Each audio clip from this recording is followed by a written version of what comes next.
옆 사람한테 인사하겠습니다. 당신은 나의 꽃이고 기도입니다. 시작. 네, 그럴 줄 알았어요. 이렇게 할 줄 알았어요. 원래는 꽃이라고 하면 이렇게 해야 되잖아요. 다시 한번 할까요? 시작. 당신은 나의 꽃이고 기도입니다. 그래요. 바로 그거잖아요. 한 번 더 할까요? 당신은 나의 교회입니다. 시작. 당신은 나의 교회입니다. 교회라고요. 네, 당신 나의 교회입니다. 아멘. 네. 네, 맞습니다. 제가 왔는데요. 저 사람은 뭔데 왔는데, 오랜만에 왔는데 교회 이름도 바뀌고 몸도 바뀌고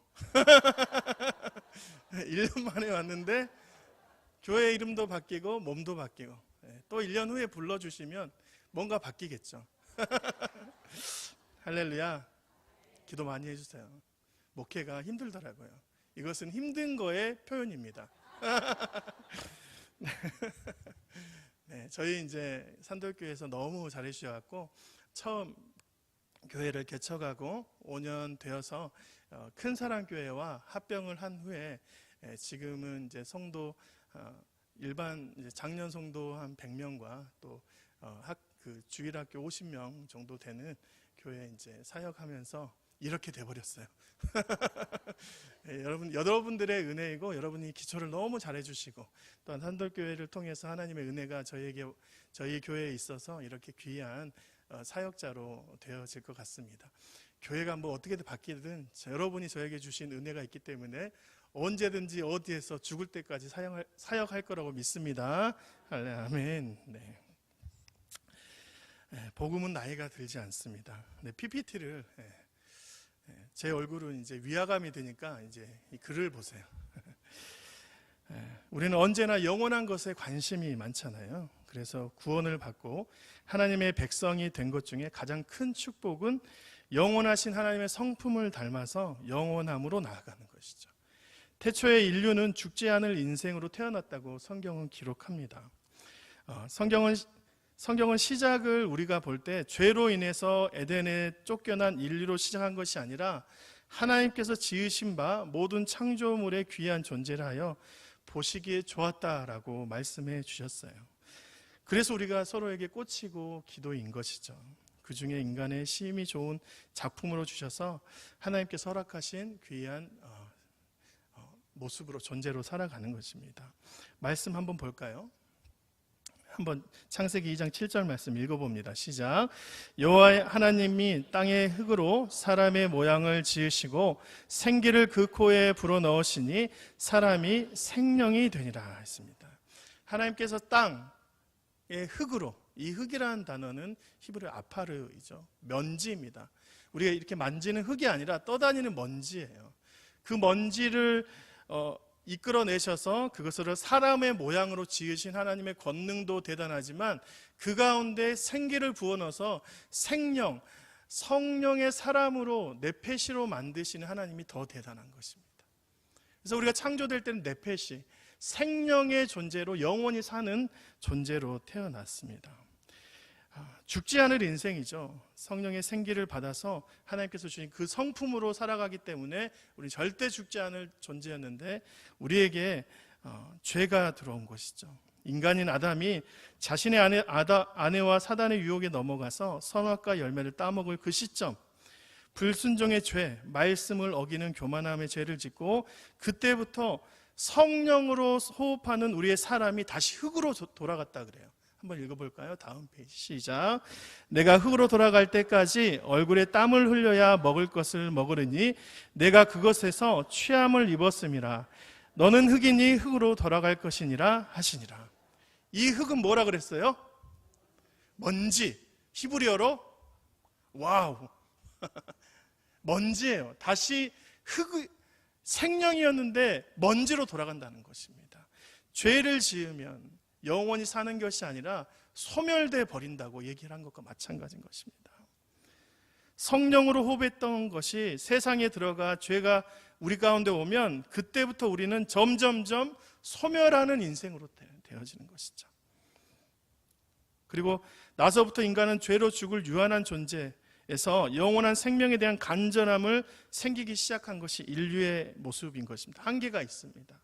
하나님께서 흙으로 가야 하는 이 존재들을 다시 성령으로 인도하셔서 영원한 존재라고 칭해 주시는 것이 바로 그것이 은혜임을 믿습니다. 저와 여러분에게 그 은혜의 약속을 주신 것이죠.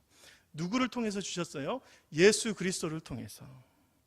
그리고 예수가 하신 그 말씀을 통해서 예수를 믿는 자, 주의 예수를 믿고 주님의 말씀을 따르는 자에게 다시 생명, 네페시의 삶을 허락해 주십니다. 그래서 복음은 절대 나이가 들지 않아요. 영원히 살아가니까. 베드로전서 1장 24절 말씀 볼까요? 오늘 말씀 시작. 그러므로 모든 육체는 풀과 같고 그 모든 영광은 풀의 꽃과 같으니 풀은 마르고 꽃은 떨어지세. 그러니까 다 흙으로 돌아간다는 말과 똑같은 말입니다. 25절 시작. 오직 주의 말씀은 세세토록 있도다 하였으니 너희에게 전한 복음이 곧 이 말씀이죠. 다시 말해서 주님의 말씀이 세세토록 있는 것처럼 이 주의 말씀과 함께하는 자들에게 다시 한번 영생의, 복음의 나이가 들지 않는 영생의 삶을 주신다고 말씀하신 것입니다. 지성소 법궤 옆에 있는 만나 항아리의 만나는 유통기한이 하루였어요. 원래 만나는 유통기한이 하루였는데 안식일에 2일이 되고 법궤 옆에 있으면 그 만나가 영원함으로 유통기한이 없어졌습니다. 진정한 말씀, 법궤이신 분이 이 땅에 오셨어요. 그분이 누구시라고요? 예수 그리스도예요. 예수님 곁에 딱 붙어 있으면, 만나 항아리처럼 딱 붙어 있으면 우리는 다시 성령으로 호흡하며 주님이 주신 영생으로 갈 수 있는 네페시가 되는 것입니다. 그래서 여러분, 예수님을 만나서 복음으로 나아가는 자들에게는 나이가 들지 않음을 믿습니다. 오늘 간사님께 물어봤어요. 3사 여전도에는 몇 년생인가? 60에서 64년생이요. 젊으시다. 3사 여전도회 안에 복음으로 영원히 사는 젊음이 임하시게 주님의 이름으로 축원드립니다. 복음은 나이가 들지 않습니다. 그래서 복음은 한결같아요. 변하지 않습니다. 하나님께서 우리에게 주신 말씀과 언약은 복음으로 우리에게 전달될 때 한결같이 전달돼요. 세대가 지나도 복음은 변하지 않고 우리가 그 변하지 않는 복음으로 언제나 새롭게 되어질 수 있는 것이죠. 그런데 여러분, 세대는 나이가 들어요. 나이 드는 거 좋아요? 안 좋아요? 단점은 안 좋아요. 노화되고 늙은 것이에요. 근데 장점은 경험이 많고 지식이 많이 쌓이는 거예요. 한국은 태어나자마자 원래 1살이었는데 우리 윤 씨께서 이제 없어졌어요. 그래서 더 나아가서 이제 청소년기가 되면 이제 자기가 나이 드는 거 모르고 막 이렇게 나대게 되죠. 그래서 인생이 10살에는 몇 킬로미터? 10km. 40살에는 40. 저는 이제 아직 40km예요. 3사 여전도에는 그만큼 우리의 인생은 날이 갈수록 나이가 들어갑니다. 노화가 된다는 것이죠. 나이가 들어야만 할 때가 있어요. 어릴 때에는 철없어서 사춘기 애들은 아무리 엄마가 뭔 말을 해도 그냥 진짜 이상한 괴물처럼 볼 때가 많잖아요. 사춘기 나이 때는 얼마나 모르냐면 자신이 아직도 애인데 어른인 것 같이 인식을 해요. 그래서 어른들이 잔소리하면 막 나가다가 나도 다 알아. 네가 뭘 알아? 나도 다 안다고. 그래서 도저히 손쓸 수 없는 게 사춘기의 아이들입니다. 그래서 아이들은 빨리 어른이 되고 싶어 하는 것이죠. 나이가 찬 어르신들은 다시 젊은 시절로 가고 싶어요. 낭낭 18세 청소년 그때 막 미칠 그때 나도 알아 그럴 때 우리 3사 여전도에는 낭낭 18세로 돌아가고 싶어요? 안 돌아가고 싶어요? 돌아가고 싶어요. 안 돌아가고 싶어요? 지금이 좋아요? 할렐루야. 와, 그렇네요. 이러면 설교가 안 되는데요.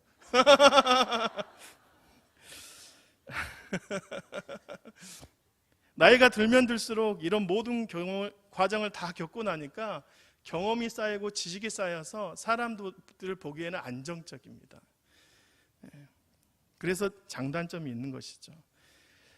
나이가 젊을 때는 빨리 어른이 되고 싶고 나이가 많을 때는 다시 어린아이로 가고 싶은 것이 우리의 본성입니다. 더 나아가서 사람들은 영원함으로 가고 싶습니다. 그래서 여러분, 우리는 언제나 우리가 세대에 맞춰서 살아가는 것이 아니라 복음에 맞춰서 살아가는 것이 정답인 것입니다. 복음은 나이가 들지 않기 때문입니다. 주의 말씀은 영원하고 변함이 없기 때문에, 왜곡되고 변질되지 않기 때문에 우리는 나이가 들수록 언제나 복음에 맞춰서 살아갈 때 온전하게 살아가는 거예요. 로마서 12장 2절 말씀 시작. 너희는 이 세대를 본받지 말고 오직 마음을 새롭게 함으로 변화를 받아 하나님의 선하시고 기뻐하시고 온전하신 뜻이 무엇인지 분별하도록 하라. 이 세대는 노화되고 변하니까, 흙으로 먼지처럼 소멸될 세대니까 이 세대에 머물지 말고 복음으로 항상 변화를 받아 변하지 않는 복음에 맞춰서 살아간다는 바울의 핵심 메시지입니다. 분별력이 있어야 돼요. 우리는 이런 세대에 사는 것이 아니라 복음을 사는 거예요. 복음으로 살지 않는 인생은 소멸되고 복음으로 사는 인생은 죽어도 사는 인생이 되는 것이죠. 요한복음 11장 말씀 시작. 예수께서 이르시되 나는 부활이요 생명이니 나를 믿지 않는 자는 죽어도 살겠고 무릇 살아서 나를 믿는 자는 영원히 죽지 아니하리니 이것을 내가 믿느냐.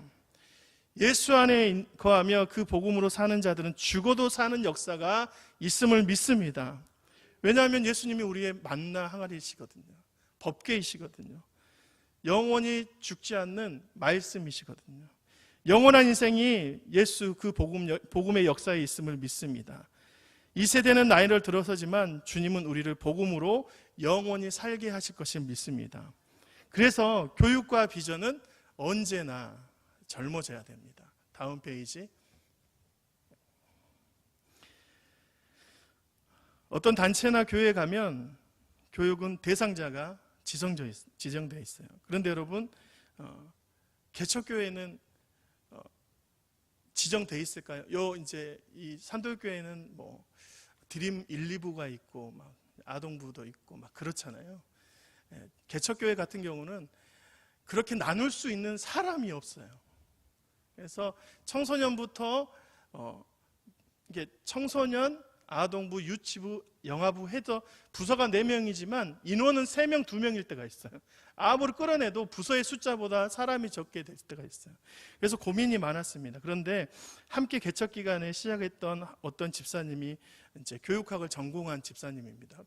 집사님, 그러면 이제 중등부도 있고 고등부도 있고 아동부도 있고 영아부도 있는데 이럴 때는 어떻게 해야 되냐고, 도저히 다음 세대에 어떻게 해야 되냐고 물었더니, 교육학의 원론은 그 중에서 가장 학습 능력이 떨어진 사람에게 교육 과정을 맞추는 것이 정설입니다. 이렇게 말하더라고요. 사람들이 많은데 그 사람들을 교육하려고 들어갔는데 대상을 누군지 모를 때는 항상 가장 학습 능력이 낮은 자를 선택해서 그 사람들한테 맞춰서 교육하는 게 정설이라 그래요. 어린아이 위주로 설명하고 복음을 그대로 전달하기로 해서 더 좋은 효과를 얻어냈습니다. 그래서 모든 교육이 다 이루어지는 것을 보게 돼요. 여러분, 만약에 저희가 아동부부터 장년이 모두 한 자리에 모여서 예배드린다면 저는 철저히 아이들의 눈높이에서 맞춰서 설교합니다. 그것이 맞거든요. 그래서 교육과 비전은 언제나 젊어져야 돼요. 그런데도 감사하게 이 복음은 절대 쉬워지거나 가벼워지지 않더라고요. 복음 자체가 무게감이 있습니다. 아무리 쉬운 언어로 전달되었다 하더라도 하나님의 진리의 무게감이 있어요. 그래서 여러분, 복음을 전할 때 아무리 쉽게 전한다 해도 이것이 변색되거나 가볍게 여길 거라고 생각하지 마시고 교육과 비전을 언제나 젊게 하시길 바랍니다. 교육 방법은 언제나 주님 앞에서 나아갈 때 주님의 부흥을 맞춰서 변하지 않는 그 복음을 전달하는 것이 맞는 것이죠. 지금 세대는 여러분 글로 전달하는 세대가 아니에요. 영상으로 전달하는 것이 더 효과적으로 아이들이 받아 먹습니다. 그 안에 복음이 들어가 말씀에 집중할 수 있도록 영상을 먼저 틀어놓고 그 다음에 어떻게든 성경을 익히기 위해서 지금은 많은 미디어 매체를 사용할 때인 것이죠. 그래서 여러분, 교회에서 교육을 낮은 자들의 세대를 보면서 젊어져야 하고, 그리고 복음을 들어갈 때마다 어떠한 방법이든지 방법을 다양하게 하는 것이 맞는 것이죠. 세기가 변하고 있기 때문입니다. 경건은 복음의 능력에서 나옴을 믿습니다. 형식에서 나오지 않아요.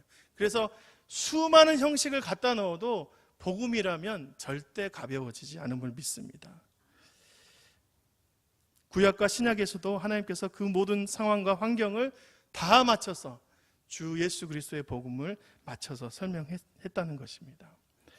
말씀 한번 더 볼까요? 신명기서 6장, 다 아시는 말씀, 6절부터 9절까지 쭉 읽어봅니다. 시작. 오늘 내가 내게 명령하는 이 말씀을 너는 마음에 새기고 내 자녀에게 부지런히 가르치며 집에 앉아 있을 때든지 길에 갈 때든지 누워 있을 때든지 일어날 때든지 이 말씀을 강론할 것이며, 다음, 너는 또 그것을 내 손목에 매어 기호를 삼으며 내 미간에 붙여 표로 삼고 또 내 집 문설주와 바깥문에 기록할지니라. 집안에다가 여기저기 다 붙이고 삶에서 꼼꼼히 하라는 것입니다. 교육 중에 제일 좋은 교육은 좋은 학교를 보내는 것이죠. 교육기관이 있고. 그래서 신약시대 때에는 회당이 있었고 그 회당에서 강론을 하면서 전문적으로 율법과 말씀을 가르쳤습니다. 그러면 여러분, 구약에서는 어떻게 가르쳤을까요? 선생님이 따로 있지 않고 광야에서 천막을 치고 장막 안에서 지냈던 사람들이기 때문에 그 집안의 교육을 하는 주관자는 아버지 혼자입니다. 그래서 아버지가 목회자가 될 때도 있고 아버지가 스승이 될 때도 있고 그렇다는 것이죠. 그래서 그 집안이 교육 현장이 된 것이죠. 온 집에 말씀을 붙이고 미간에 붙이고 표로 삼아서 그곳에서 하나님의 말씀을 함께 나누는 그런 교육 장소를 만들어낸 것입니다. 시대와 환경에 맞도록 하나님께서 지시한 것이죠. 여러분, 신약 시대 때에는 율법이 활성화되지 못해 난잡했던 시기가 있습니다. 그러면 그 율법을 통해서 될 줄 알았는데 율법이 또 왜곡되고 변질되어서 하나님께서 어떻게 하셨냐면 예수 그리스도를 보내서 틀어지고 변질됐던 그 율법을 완전하게 하셨어요. 마태복음 5장 17절 말씀 시작. 내가 율법이나 선지자들을 폐하러 온 줄 생각하지 말라. 폐하러 온 것이 아니요 완전하게 하려 함이라 했습니다. 예수님께서 자신이 율법을 완전함이라고 얘기하셨어요. 항상 신약 시대 때에는 그 왜곡된 율법을 다 고치면서 하나님께서 율법의 본질과 가치를 이야기하셨습니다. 각 시대마다 하나님의 교육 방법이 다 달랐다는 거예요. 항상 경건하고 형식을 잘 갖춰진 것이 옳은 것이 아니라 그 시대에 맞는 것을 개발해 나가는 것이 중요한 것입니다. 그래서 여러분, 지금 우리 시대 때에 사용될 만한 예배와 교육을 만들어내야 돼요. 3, 4 여전도에는 정말 어머니 세대입니다. 어떨 때는 또 손주 본 분들도 계시죠? 아직 없어요. 있어요? 있죠? 그들을 위해서 우리가 애를 써야 됩니다. 교육하고 상황과 시대를 바꿔가면서 복음을 전해야 될 줄 믿습니다. 두려워하지 마십시오. 복음은 변하지 않는 힘이 있어서 복음이 전달되는 곳에 하나님의 임재와 영광이 그도로 나타날 것임을 믿습니다. 우리가 교회에서 교육과 비전을 젊은 세대를 위해서 박차고 나아갈 때 교회가 사는 길이고, 또한 그 교회를 통해서 하나님께서 다방면으로 교육하며 시니어 교육과 또한 교사들과 수많은 사역자들을 불러주셔서 그 교회가 날마다 활성화되는 것을 보게 될 것임을 믿습니다. 나이가 들었다고 젊은이들의 노래를 모르는 것 아닙니다. 제가 아시는 권사님은 힙합, 랩하는 그런 경연대회 뭐죠? 쇼미더머니를 너무 좋아했어요. 제 조카는 아직 10살이 갓 넘었는데 미스터 트롯 다 알아요. 나이가 젊다고 다 노래가 다 다른 것 아닙니다. 요즘 레트로라 그래서 7, 80대 유행이 재유행하는 경우도 있습니다. 그러면서 복음의 방법이나 교육도 다 달라지는 것이죠. 저와 여러분들에게 그런 일들이 일어나길 주님의 이름으로 축원드립니다. 그래서 여러분 교회는 항상 연구하고 항상 주님 앞에서 나아갈 때 애를 쓰면서 만들어내야 되는 것이 교회임을 믿습니다. 그럼에도 불구하고 하나님께서는 각 시대 때마다 주님의 복음을 거룩하게 이끌어내는 일들을 해낼 줄 믿습니다. 마지막으로 우리는 복음으로 영원해야 함을 믿습니다. 복음이 있을 때 우리에게 하나님 나라가 임하게 될 것입니다. 복음이라는 자체가 이 죄 많은 세상에 내려와 우리에게 하나님의 영원함으로 초청하게 되었습니다. 그 복음을 가지고 살아가는 자들은 결국 그 안에 영원함을 품는 인생이 될 것입니다. 복음은 나이가 들지 않아요. 노화되지 않습니다. 늙지 않는다는 얘기예요. 복음이 나이가 들어서 들리지 않는다고 하면 우리는 언제나 형식과 교육과 비전을 새롭게 하여서 다시 들리는 복음을 전해주면 되는 것입니다. 그리고 여러분, 복음은 갈라지지 않는 거예요. 서로 포용하게 됩니다. 사랑 안에서 서로 배려하는 것이 바로 복음이고, 젊은 세대들은 육체적으로 약한 어르신들을 배려하고, 어르신들은 그들의 교육과 비전을 위해서 언제나 새로움으로 도전하는 것에 대해서 지원해 주는 것이 바로 복음의 현장임을 믿습니다. 그 안에 있는 복음이 왜곡되고 변질되지 않도록 목회자는 애쓰고 신경 쓰면서 수많은 진리들이 왜곡되지 않도록 신실하게 해석하는 일들을 해내야 됨을 믿습니다. 사랑하는 성도 여러분, 또한 3, 4 여전도의 회원 여러분, 복음으로 변하지 않는 세대를 만들어 가십시오. 내가 오랫동안 교회 다녔다고 교회의 주인이 되지 않습니다. 오직 교회의 주인은 하나님 한 분이세요.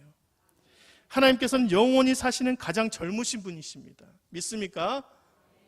하나님께서는 나이가 들지 않으십니다. 그러기에 우리가 옛 구습은 버리고 온전하게 새로운 복음으로 나아가시는 저와 여러분이 되시길 주님의 이름으로 축원드립니다. 아멘. 기도하겠습니다. 하나님 아버지, 감사합니다.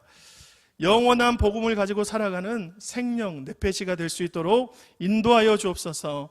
어떤 상황과 환경이든지 주님께서 주신 그 상황에서 주님이 허락하신 모든 교육과 비전을 가지고 복음으로 아버지 일으킬 수 있도록 인도하여 주옵소서. 모든 것 감사하며 예수님의 이름으로 기도드립니다. 아멘.